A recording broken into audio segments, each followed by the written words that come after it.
Good afternoon, everyone. Thank you for coming. I'm Tanya Fikes, the Managing Director of Operations for BIO. We're thrilled to have you all here at our exhibitor and sponsor workshop for the 2013 BIO International Convention. And now allow me to introduce Robbie Lysette. She's the Vice President of Conventions and Conferences for BIO.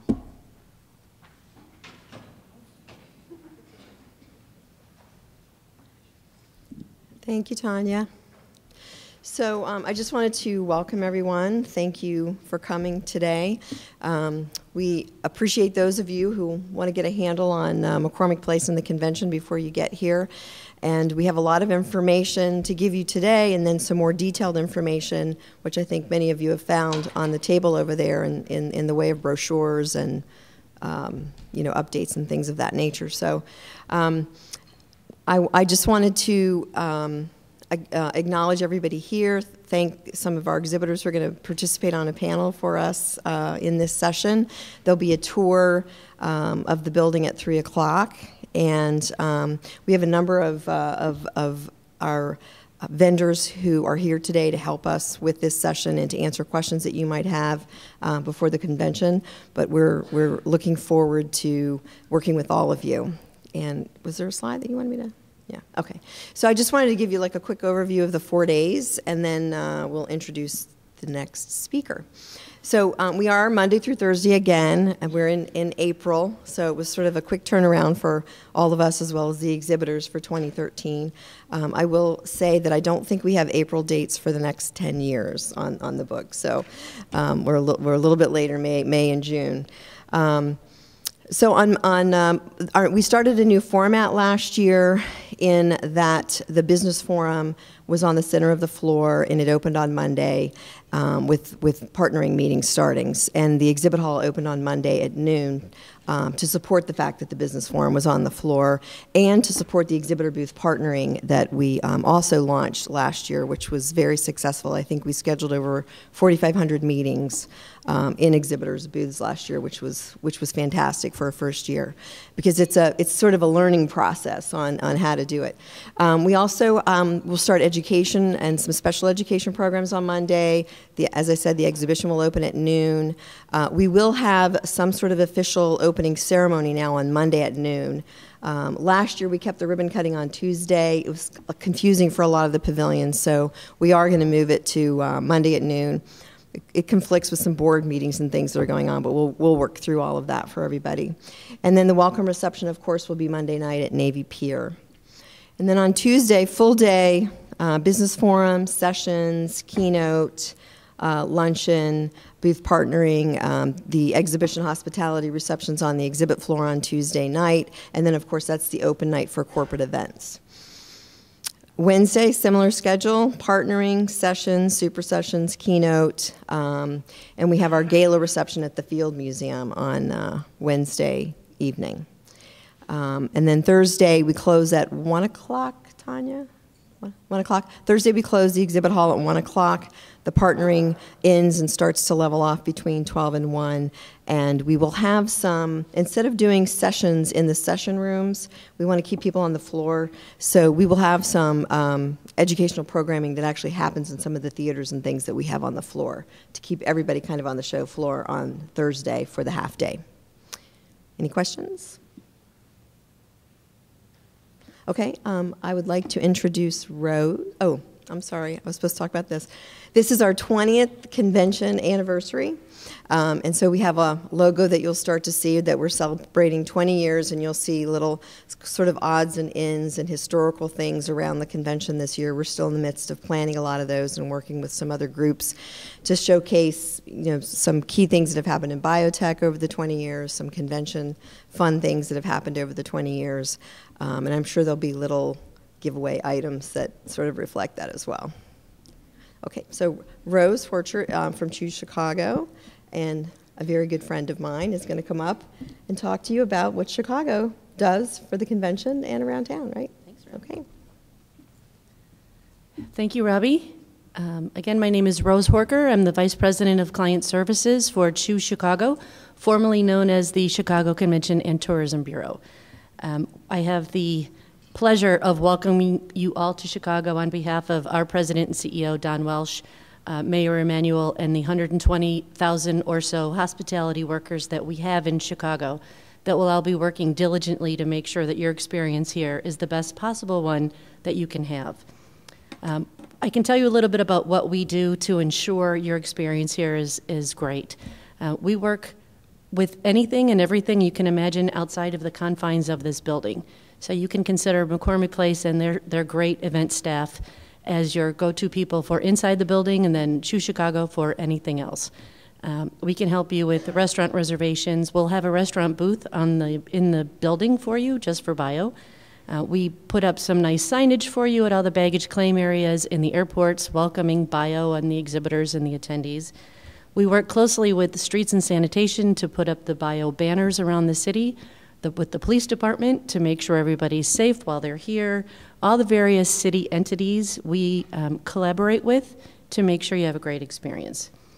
We will also have what we call an ambassador service for your attendees, where we'll be providing either a hot cup of coffee or a cool glass of lemonade, complimentary, to give them a nice welcoming feeling when they walk in the door.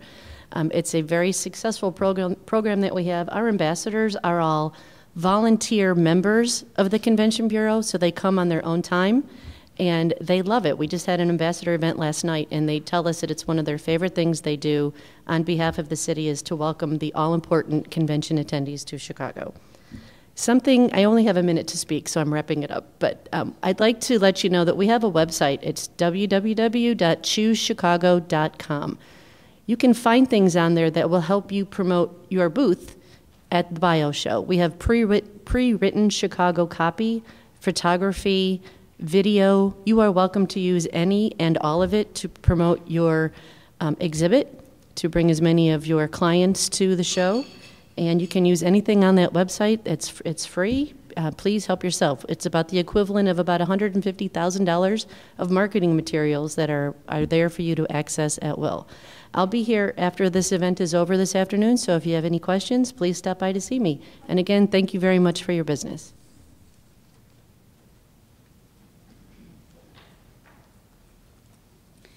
Thank you so much, Rose. It was really good information. On your tables, you'll see ink pens and question cards throughout the workshop today. If you have questions, you can feel free to write those down on the note cards. And we have Mary Kate. Raise your hand, Mary Kate. And Emma, they're in the back there, and they're going to be walking around to pick up those note cards and your questions, and we'll definitely go through those at designated times during the workshop. There's also a standing mic in the back next to the videographer there if you would prefer to verbally ask your question during the workshop. So feel free, step up to the mic, or either write your questions down, and we'll definitely get to those questions and make sure they're all answered before you leave today. And then we're excited to have David Costin here with us. And of course, David is the general manager for McCormick Place. And he's going to talk through some of the new work rule changes here at McCormick Place. Thank you, Tom. Appreciate it. Thank you very, very much. I'm very, very happy to be here this afternoon just to talk briefly about some of the changes that have been going on at McCormick Place. I just want to preface and say, I want to congratulate Bio on 20 years of existence. I think that's wonderful, and we're happy to be the host for that when you're here in 2013. Additionally, there's been a tremendous amount of change that's been occurring at McCormick Place and also in the city of Chicago. Rose just talked about Choose Chicago. She talked about Mayor Emanuel. Mayor Emanuel wasn't the mayor when you were here 2 years ago. Don Welsh was not the president and CEO of the organization, and Choose Chicago didn't exist. It was a collaboration and a coordination of various services that are provided by the old Bureau, and what used to be the Chicago Office of Tourism is now put under one umbrella, and they're doing a great, great job for the city. Likewise, we've gone through a tremendous amount of transformation in 2 years. Quite frankly, I've put a slide up here just to briefly talk about all the changes that have occurred since you were last here in 2010. Really what happened is as soon as you walked out of the building, we passed a whole new law that changed the whole way that we've done business. We've gone through a transformation and we've put that law into effect, and now as exhibitors you get the benefit of all those changes next year. But briefly what we did was We refinanced our debt. That was important because now we're pouring capital dollars back into our product. We're putting in new escalators in the north building as we speak. We're going to be putting in new carpet and finishes and in the next couple of years in these buildings in the north, the south, and the east. We privatized the management of the operation. We're no longer a public authority. The authority still owns the infrastructure, the buildings, but we're managed by, we're SMG employees for a private sector. Nothing against the authority. They did a good job, but we feel as a private sector operation, we can be quicker, more nimble, and respond to the issues you might have as exhibitors, to show organizers, and to attendees that are coming into our buildings. We also picked a new food service operator. Savor is providing the food service operation here now. The reason that's important is under the reform legislation, a couple of things happen. One is that the food service provided now is done at cost. That lowers cost to show organizers, that lowers cost to you as exhibitors. So as you look at some of the menu pricing, you'll see that we're very, very competitive with convention centers across the U.S. The other thing that was created was a personal food consumption policy. You can now bring in food yourself as an exhibitor when you're doing setup.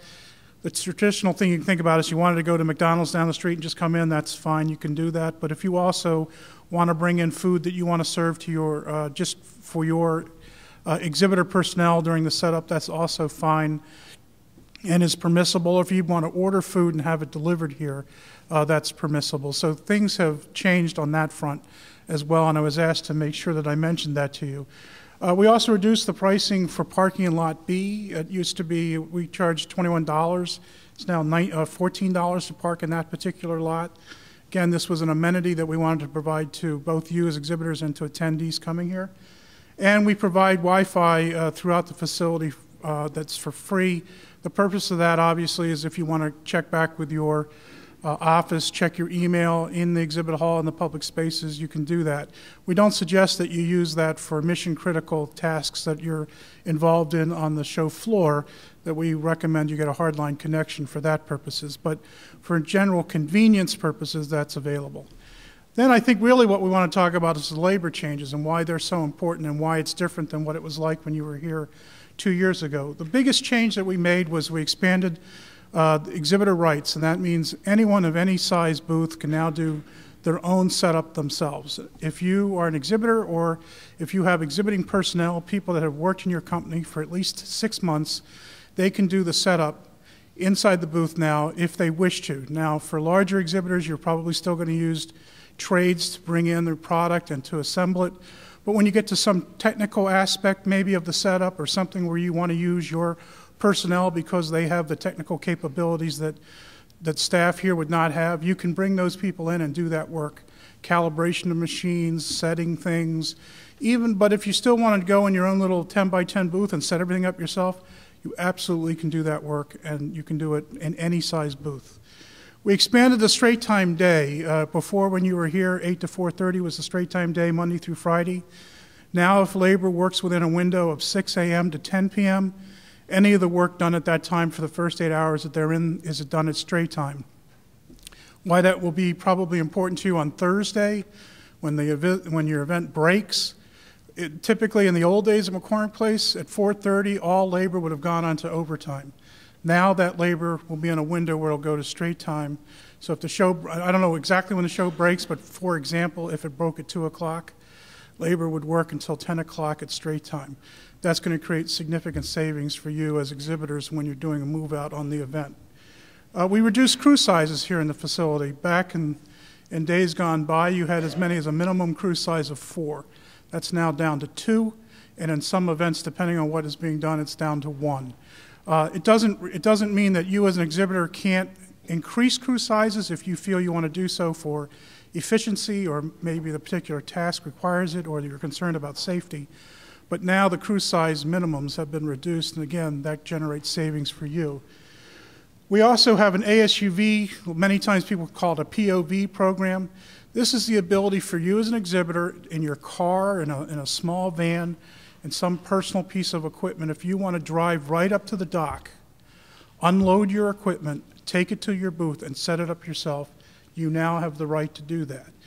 I can tell you, having been in this business a long time and have worked in this facility, the chances of me being to say to you that an exhibitor could do that at McCormick Place probably would have been something you probably never would have thought I would have been able to say.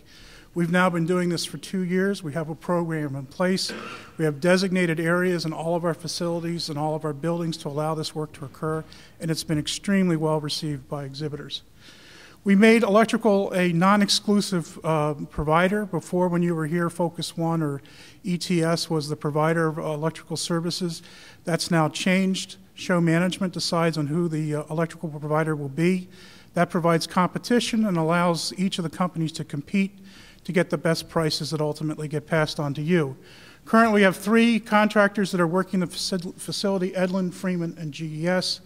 And then finally, we created a labor advisory council made up of labor, of management, of Choose Chicago, of MPEA, of SMG, of exhibitors, of EACs, of official service contractors.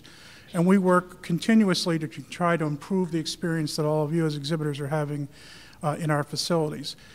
But instead of me just standing here and talking about all these changes, and I can tell you they're great changes, I think there's nothing more powerful than to hear from someone who's actually been here since 2010 doing events in our facilities, and that's the Graph Expo show. This show operates annually in September, and every 4th year they do an international event called Print, which is a very large show that comes from attendees and exhibitors from around the world. Chris Price took it upon himself, not with our, we didn't ask him to do this, he just went out and did his own video, talked to his own exhibitors to give you a sort of a sense of what's been going on here in Chicago since May of 2010. What I'd like to do is roll that video so you could see that.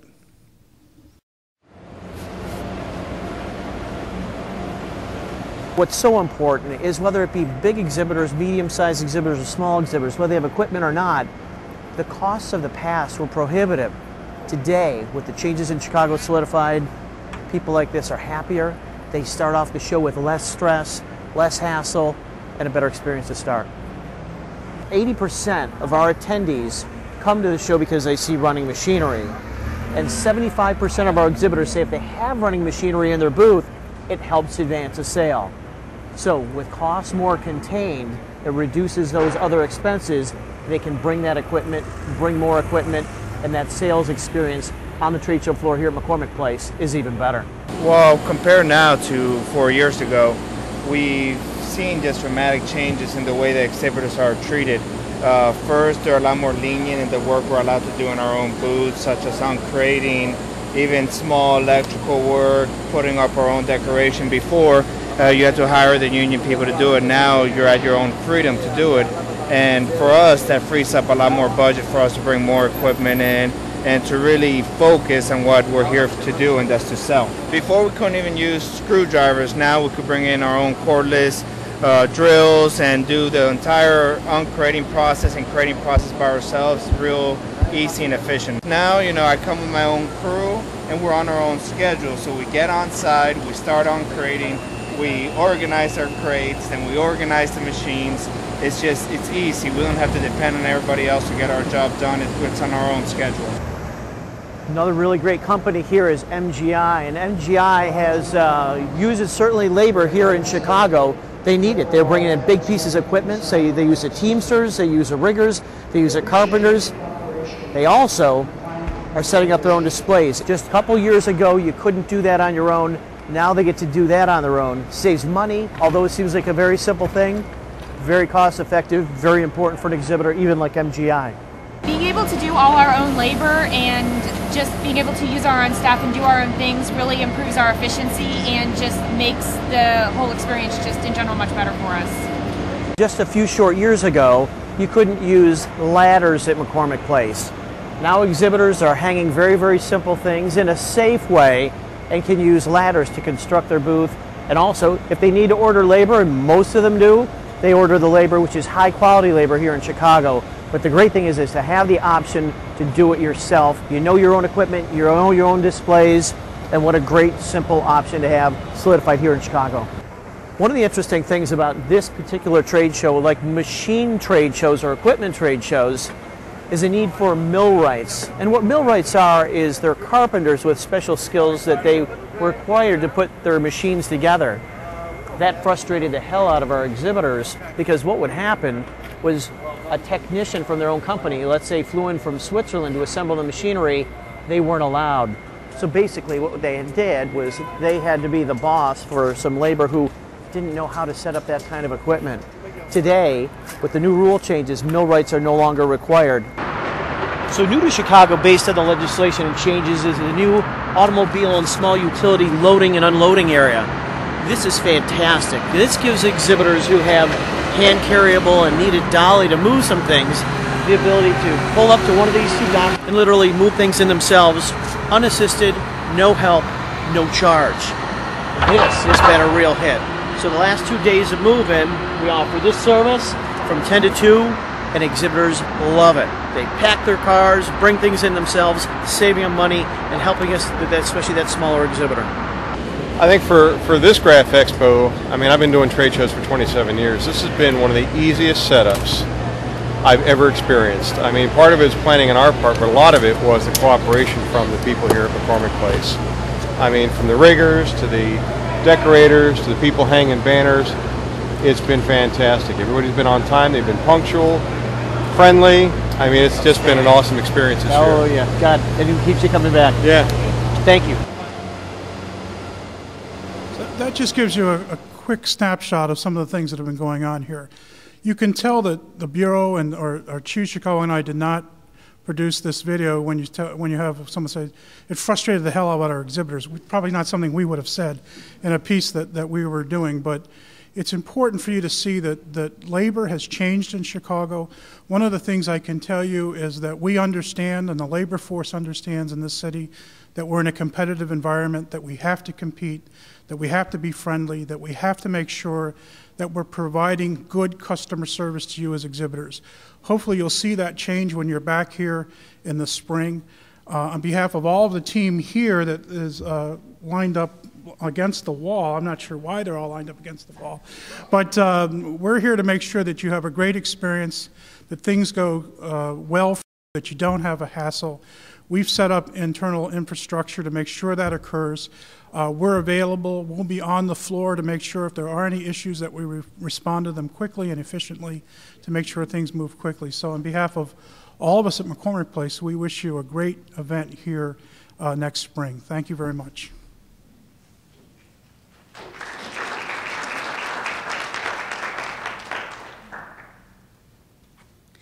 Thank you so much, David. Are there any questions about the new work rule changes, labor, ASUV, anything?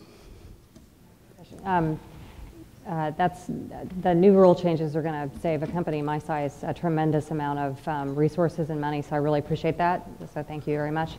Are these rules going to be outlined in a document that we can take home? Are they on the website? They are on the website. All of the policies I talked about are available on the website, so you can see those. We have some collateral sales material that we can also provide to you before you leave today. Great, thanks. I guess I should have stayed here for any other questions?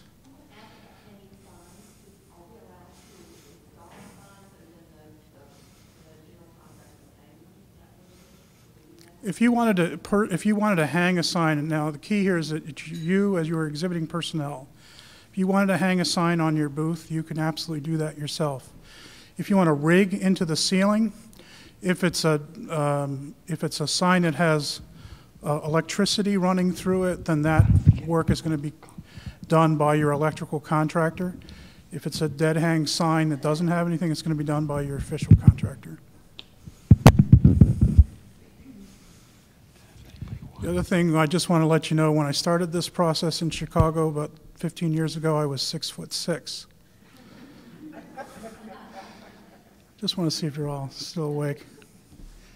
Any other questions?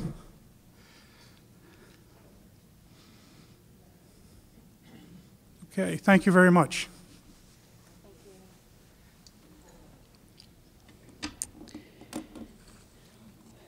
Great. So we're going to get started with our quick panel discussion here to kind of talk about the exhibitor booth partnering program. We have a great panel with us today. From Bio, we have Joe Colangelo, Joe is BIO's Director of Business Development. Joe's the mastermind behind BIO's one-on-one partnering system and leads strategy and development for the suite of BIO partnering events that our organization hosts all over the globe. It's Joe right here. We have Eric Missick. Eric is our BIO Senior Sales Executive. And Eric has led exhibit and pavilion sales for more than 6 years and brings a wealth of expertise on how companies can get the most exposure and brand recognition before, during, and after the event. And we're happy to have Maria Fernandez from the Ministry of Industry, Tourism, and Trade. Maria has been appointed the Trade Commissioner of Spain. Maria is based in Chicago, and she works to promote trade and investment between the 13 Midwestern states and Spain. Of course, biotechnology is one of the key sectors she specializes in. Stacy Byers. Stacy is currently the head of global marketing for CMC Biologics, a contract development and manufacturing organization of biologics. She has 20 years history in life sciences, marketing and communications, and investor relations, and her BA from the University of Washington. Thank you. So we're going to get Joe to kick it off and give us a quick recap of Exhibitor Booth Partnering from 2012. So for those of you that were in this room last year when we were in Boston, we started talking a lot about this concept of exhibitor partnering and taking what we'd been doing for a little over 10 years in the business forum and expanding it out into the exhibit hall. And you know, we talked about the technology that was involved, we talked about the customer service, we talked about the buy-in from you all, and the need to do something in the exhibit area that would allow for a more efficient and constructive meeting environment for you to generate the leads in the business that you wanted to get done at BIO in 2012. And we tried something. We put together a little experiment. We called it Exhibitor Partnering. And when we went back and we looked at the numbers, I think we were a little shocked by the buy-in. We were a little shocked by the amount of meetings and the success of the system. We also learned quite a bit from our first year endeavor. So if you look this year, here's just some overarching stats. We presented some of these at the end of BIO 2012 in Boston, but as you can see, we had over 700 companies from the exhibit hall buy in, and we had 127 companies elect to have a presence in both the exhibiting area as well as the business forum. And in fact, Stacy's representing one of those companies here today. And all in all, it ended up resulting in records for BIO, both in terms of the number of meeting requests, the number of conversations that were started, the engagement, and the number of scheduled meetings ultimately, which again, we eclipsed the 25,000 meeting mark for the first time in the organization's history. And so moving on, what we're really trying to do here, probably the greatest takeaway that we came away with last year is that we're building an ecosystem. We're creating a technical solution that's allowing individuals and companies in both the exhibit hall and the business forum to have the same user experience, to be able to communicate with one another for the first time leading up to the event as well as on site, facilitating these one-on-one meetings, and we're continuing to grow it. Because when we went back and we looked, we noticed that we're seeing new faces and we're seeing new companies that we've never seen before. We expect that trend to continue. And we're gonna keep our ear to the ground and listen to what you all have to say, how we can make this a more impactful process, a more impactful system from a customer service and also a technology solution angle. And so just kind of looking forward to what we're gonna be doing here in Chicago at the end of April. As was mentioned earlier, the first thing and probably the highest point of praise that we got was keep the exhibit hall and the business forum together on one show floor. So a lot of folks on BIO's side have worked really hard to make this feasible and possible. And I think when you come out of your exhibitor tour today, you're going to see that it's going to be pretty exciting. So that was the first take-home point that we took from 2012, and we're going to be doing it and replicating it again this year.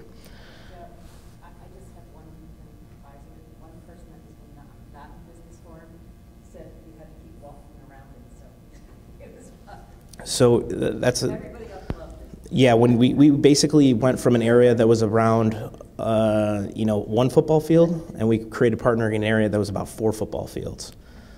So we do have an algorithm on the back end that's limiting kind of the pain point on the feet. But around the 4th day, no promises. If you're doing that many meetings, you're probably going to be feeling it in the soles of your shoes. Hopefully that's a good problem to have. It's too many meetings. What we're also looking to do is to increase the amount of engagement. So that's obviously leading up to the event, and of course on site. We were surprised to see that out of the 4,000 plus scheduled meetings, nearly 90% were between an exhibitor and a business forum company. So there's definitely an impact being felt. There's definitely those two kind of populations are growing together, and there's accessibility between those two groups as well, which is something we're really excited about. And so what are we looking to do for this year? I think one of the major take-homes, again, is that we're trying to make the process of actually from registration to getting into the one-on-one system as easy as possible for our exhibitors, for our pavilions and their exhibiting companies, and because the data also shows that the earlier that people get in, the more positive their partnering experience is, and we don't want to be a hindrance to that process. So we're definitely putting a lot of our effort and focus and resources on that area to make sure that people are getting in early and can get into partnering and really start having those one-on-one interactions and achieve the value that we hope that they achieve at BIO in 2013. And so now I'm just going to turn it over to Eric. He's going to talk you through some of these, the different types of exhibit spaces that we saw last year. So if we could just go back to that last slide, perfect. So this is that, in fact, the Spain pavilion from 2012 at BIO. And one of the questions that we got from exhibitors is, well, how is this going to work in my booth, right? So all the attendees are used to having private meeting rooms, those 2x3 meeting rooms built out in the business forum. How do I, manage expectations in the booth space? Well, a lot of what can be done, as Spain showed here, is that, it could be more of a casual type setup where, they had designated meeting points within their space their exhibitors could meet with and facilitate those meetings with business forum attendees. We'll go to the next slide. Now this is more of a hybrid type of setup where more of a maybe a poster setup with a small meeting space there, and then behind it, right, there's actual private meeting rooms. This is the UK pavilion. So they had private meeting rooms kind of in the middle of their pavilion, and then outside it's where their exhibitors could brand themselves as well as facilitate more casual type of meetings. This next slide here is North Carolina. They did a really good job of still privatizing those meeting rooms, but allowing some outside access. People can see, hey, what's going on in there? I see my colleague, right? But hopefully it didn't make for any awkward situations, but it did give people that opportunity to know that their meeting was going to be in a private type of a more intimate setting. Those also looks like they have a clock back there because the meeting's 25 minutes with a 5-minute break, so it kind of alerted people when they needed to move on. So now we're just going to transition over and get into a little bit of Q&A. And so I'll start with Stacy. Stacy, if you could just take us through a run-through of what was the experience of CMC Biologics in 2012 and from your perspective.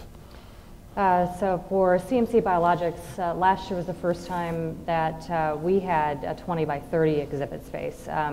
Normally we either do a 10 by 10 at BIO or 2 years ago when we rebranded, we did a 20 by 20. So this was a big investment for us, a big risk for us, especially for a company our size.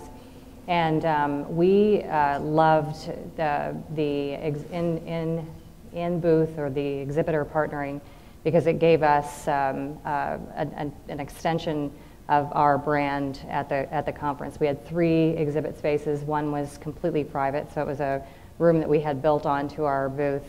One semi-private, and then one that was open with sort of a couch and coffee table look. Our sales team were completely packed every half hour for 3.5 days, so it was really a tremendous success. They worked hard to do that schedule, but it was really important to us. We also had our C team and a couple of our salespeople in the BIO forum as well. So we both, so we looked at that as a more strategic M&A opportunity, and our sales team were then, centerpieces for our booth, and that we're able to stay in our booth because of the exhibiting in the booth. Are you looking forward to this year? Are you looking to keep kind of the dual presence And is the overarching strategy going to be the same with like the sales team in the exhibitor area, and your C-suite team kind of doing a different type? They're doing a different type of meeting in the business forum. Right. They'll do more banking or more M&A in the forum, in the business forum. So yes, we will absolutely do it again this year. Leveraging the learning curve that we had last year. We've given Joe and Eric and the whole bio team a lot of feedback on how we can be more strategic and how we can leverage the space to our advantage. It's just been a tremendous success, and we'll definitely take advantage of it again this year. We were talking about changes for 2013, and the first one that came to your mind was raising the limit of 100 outgoing meeting requests. Just out of curiosity, did anyone else, did their accounts hit that limit? Okay. That means your people were extra busy. Yeah.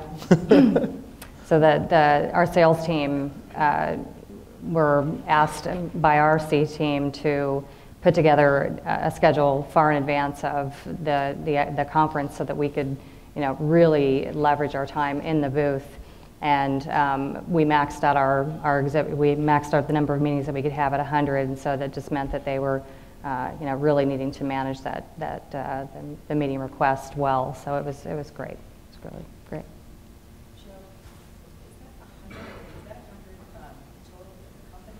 Her company. No, it's not. It's really the rate is 100 outstanding meeting requests. So it's not 100 total for the company. The way it works is essentially it monitors the number of requests which have not been responded to by the parties you're reaching out to. And once you get to 100, it throttles you back and it says, wait for you to get some responses in, and then you get those requests back. So in theory, you can send meetings to every single company, but as you all know, some are better than others in answering all the requests. Or Pam, I'm sure in your case, you guys get quite a bit of requests, so it's a challenge to answer all of them. But really what it's there for is to avoid the situation that we had a couple years ago where we noticed a very small group of companies going out, and this was pre-exhibitor partnering. It was just when we were running the one-on-one system in the business forum, and companies were essentially going out and hitting everybody the first day they got in the system. And as you know, that's not a meaningful request. It's not a strategic request. So we've tried to curtail that. Every year we do have a couple companies that butt up against that limit of 100, and they give us a call. We also try to do it so that it stretches out the amount of time when you actually start sending your request to get people in the system early. So it's not, I registered for bio, I'm a week out from the event, and then there's this giant push for meeting requests. Because realistically, that's not how you're going to derive full value from the event and from the technology. So that's why it's there. Is 100 the right number? We're tinkering with it. Certainly if you have a problem and there's a limit, let us know, and we're more than willing to work with you. And CMC was not an offender. We just had a lot of sales team. Yeah. But these are people, 100 requests that come in and are not answered at all. No, it's only outgoing requests, so it's not your incoming requests. So all it does is it shuts you down from going out and sending out requests. Your account is still active, it's still visible in the search, you're still capable of receiving incoming requests. It's just limiting the rate at which you can go outward and send meeting requests. Well, we do want to spend some time too talking to one of our pavilion organizers because, we have a question, sorry. Along those same lines, have there been any changes to the system to allow exhibitor companies to better target people to request meetings? Because I know we had several instances last year where we would request a meeting with a company, it would go to an individual, they would decline. Fortunately, on their side, they talked to each other, and then someone that was interested in meeting with us would get back to us. So I think it's still a B2B tool, so it's still going to that company-wide inbox. I think the pain point that you're bringing up is one that we definitely hear. It's on that individual company's. It's their responsibility to make sure that they filter it to the right person. We do the best that we can, marketing and with education pieces, and we have some webinars that we schedule annually to educate folks to make sure that they understand even if this meeting request isn't right for you, if there's multiple people in your company, please make sure before you decline it that it's a decline all around. The meeting requests are not individual to individual, so it's still going to sit in that company inbox. And we have added some new features in search, but by and large, the major user experience that you saw on the front end last year, the user interface end, is going to remain the same from 12 to 13. All right, real quick before we continue, if there are any questions that come up throughout the course of the rest of the Q&A, feel free to just raise your hand, and myself or Emma will bring the microphone around, because we are recording this and want to be able to share all of your questions and their great responses with anyone that wasn't able to make it today. So we'd greatly appreciate that. Thanks. Thanks. So we did want to spend some time too with pavilion organizers just to get their perspective. As you know, at the convention, about 50% of the floor is made up of individual exhibitors like Stacy's company. The other 50% of the floor is made up of pavilions, state and country pavilions in Spain. Has a very large pavilion presence on the floor, has about 100 companies that are represented in the Spain pavilion. So wanted to talk to you a little bit, Maria, just about your specific goals for the convention related to partnering in the exhibit space and how those goals were achieved with exhibitor partnering for your exhibitors. Well, thank you, Eric, for organizing this workshop. I think it's going to be very useful for people to get to know a little bit better this exhibitor booth partnership that for Spanish companies has been really very useful. And of course, I want to thank you for the opportunity to share with the audience the views or the experience that we have got. To answer your question, let me start by saying that Spain has attended for the last few years the Bio Convention with one of the largest group of companies, and as you mentioned, more than 110 companies and institutions. Companies and institutions that have been attracted to the Bio, not only for the opportunity that it provides to exhibit their products and their state of research, but most importantly for the opportunity you provide to seek possible partnerships and collaborations in an event that really brings together the who is who in the industry. Pharma, biotech companies, but also companies that are specializing in tech transfer, academia, and of course financial sectors. So for these Spanish companies, the possibility to discuss and have a direct communication with meaningful potential partners and qualified investors are really the key goals. And in achieving these goals, this new tool, the Exhibitor booth partnering, has played a very useful, if I may say, complementary role to that already played by the Business Forum. To give you some numbers, 28% of the Spanish companies use successfully this Exhibitor booth partnering to schedule approximately 500 meetings. So it was really well used, and it served really well. Let me clarify that when I say complementary, it is because up to last year, it was just the Business Forum was it was really nice. Companies register and pay the price for the privacy that they value greatly. But companies at the same time are very interested to attract more people to their booths. So the possibility to meet, irrespectively of the privacy issue, with more people, notably when it can be done at no additional charge, that's a very interesting thing. And that's what the Spanish companies found really very useful. And they meet with a good bunch of potential partners that way. So very happy to see the instrument going forward. Very much interested to be able to use the online data based on companies and investors, also for meetings in the Exhibitor place. Fantastic. So I think that's what we were looking for as far as you know, to hear that kind of feedback that, you know, going into this project, we were looking for a complementary way to facilitate meetings on the floor, in addition to all the traditional walk-by traffic that you expected in an exhibit of this size of bios. But one other question that we wanted to ask, just as kind of a wrap-up, is how could we help your Spanish companies achieve their goals even further for 2013? What kind of things could we help with?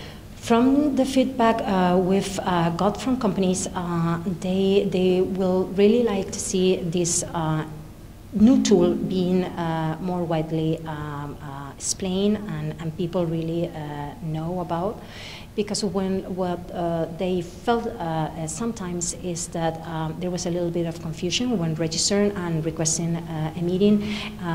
People, not all the people knew where to go.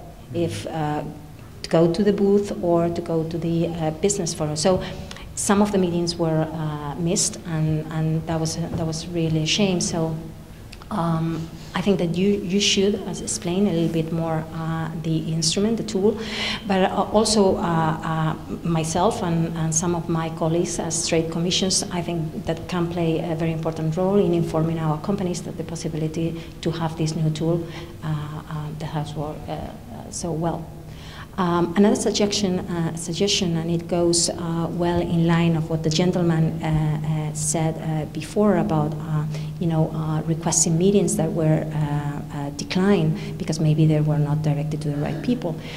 Some of the Spanish companies have found that when registering and complying with the information you request for the company to give the profile, many companies do not tend to focus on their core businesses, but they try to portray a wide profile. So they might be putting their information about many activities where they are engaged just marginally. So when you request the meeting, you are not really targeting the one you want, because that all wide array of information might be very useful actually when you are in the meeting with the company you wanted to. But to get to the right people, you have to focus and focus on the core activities, because that way you're going to be targeting the right match. You are not being distracted by other activities that might not be in your core business of activities. So those two suggestions. Apart from that, nice job, nice tool. Yeah.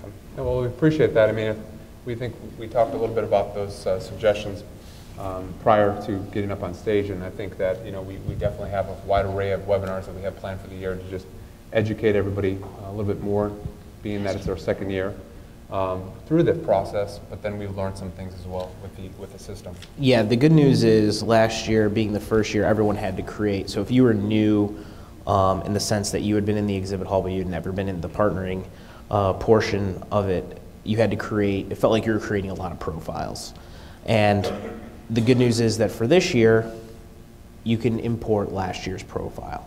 And so once we get a critical mass of these companies that have logged in for the first time and created their profile, that is going to be an asset that you can always come back and refer to. So we're hoping that'll also ease the pain point with how companies feel when they're first getting into the partnering system, overcoming that initial hurdle and actually becoming active.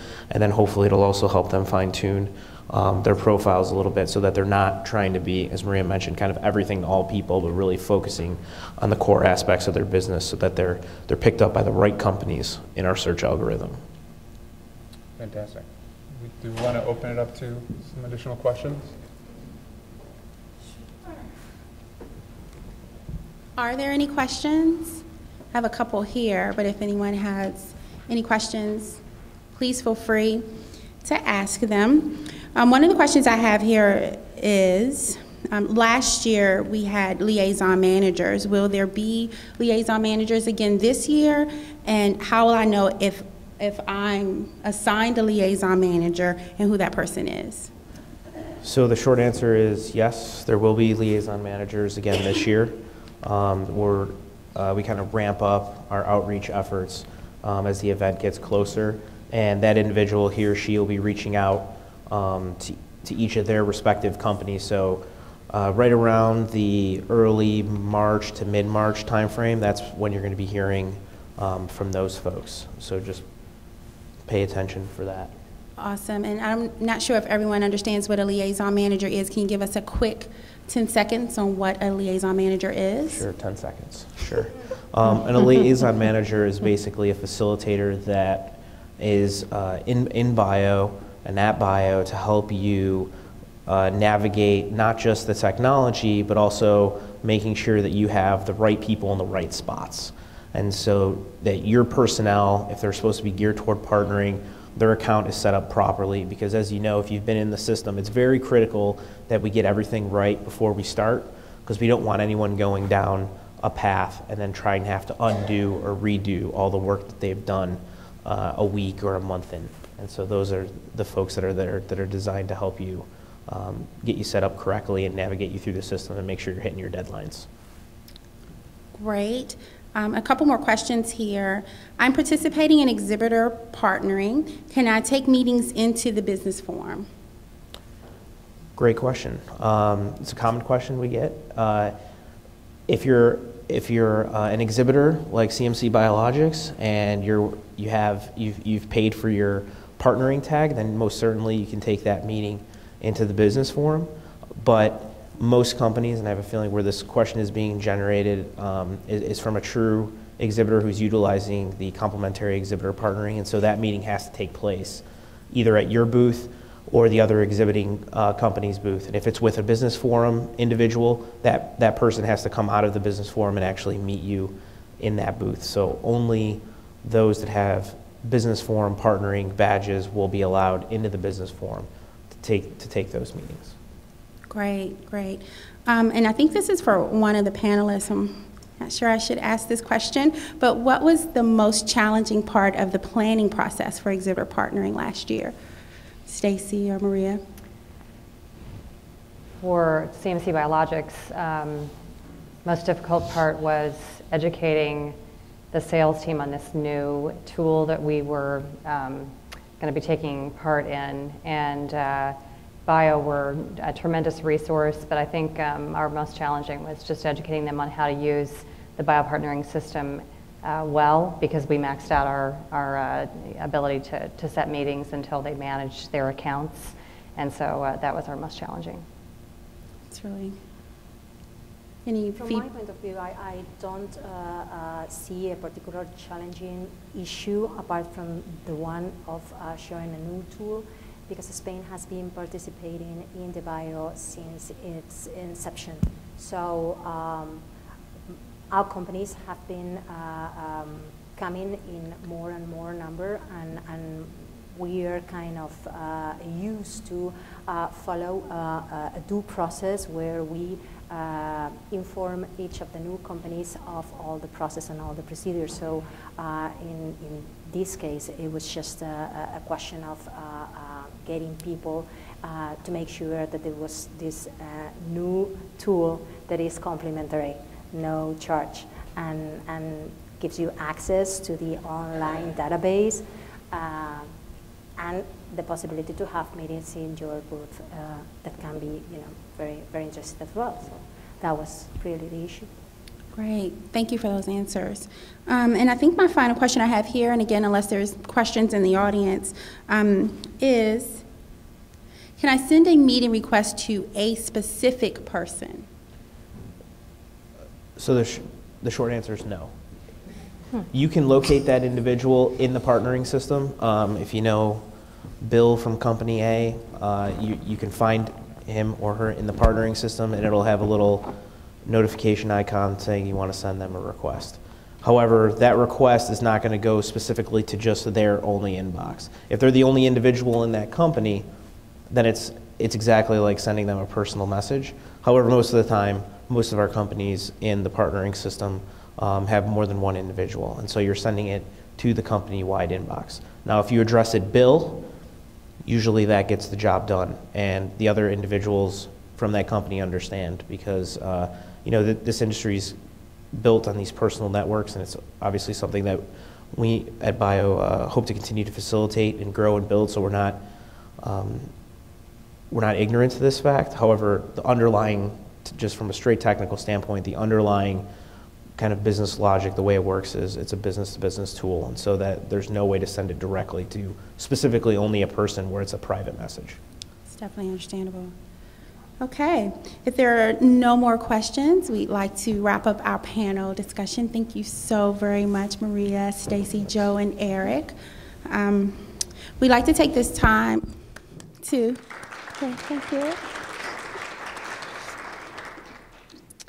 So we'd like to take this time to thank all of our partners and vendors who have helped us with this workshop, as well as helping us throughout the whole planning process all the way through April. McCormick Place, Choose Chicago, Kuninago, who are our freight forwarders, new from last year, Savor, who provided all the wonderful snacks for you guys today, Freeman, Projection, and then you'll notice at the bottom of this particular slide you see two logos. One shows our official housing vendor logo, and that's Travel Planners, and they're always helping us. And then just a logo just for you guys to take note of. It's our official partner logo. We're encouraging all of our partners to place that logo on their website, so that way you're not confused as who the official bio vendors are when you're planning your AV or when you're planning your housing or any other elements of the show, so you won't have other outside organizations contacting you and you think that they're the official vendor. So just make note of those logos.